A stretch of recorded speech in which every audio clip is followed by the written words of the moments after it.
አይሰሩም ነበር።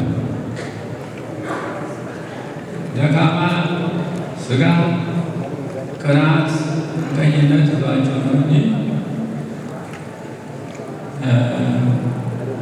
ያ ሁሉ ባይኖርባቸው ኑሮ መድኃኒታቸው ያ ሁሉ ተአምር እያሳየ ያን ሁሉ ሞት እያስነሳ ያን ሁሉ አንካሳውን እያስሄደ ዓይነ ስውር ሆኖ የተወለደውን ዓይን እየፈጠረ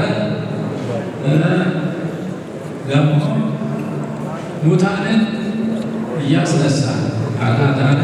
4 ቀን ተከብሮ ከ4 ቀን በኋላ ከሙታን ጠርቶ አነሳው።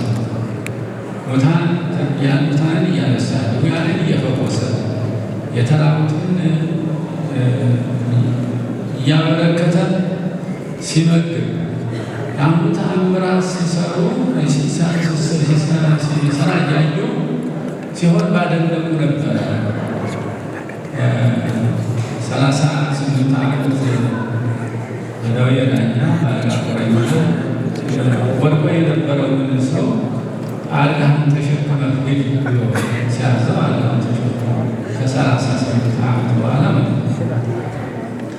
ይህ ሁሉ እንግዲህ ያስደንቅ ነበር፣ ያስመሰግን ነበር እንጂ በሰንበት እንዴት በሰንበት አልጋህን ተሸክመህ የሚያሰኝ አልነበር።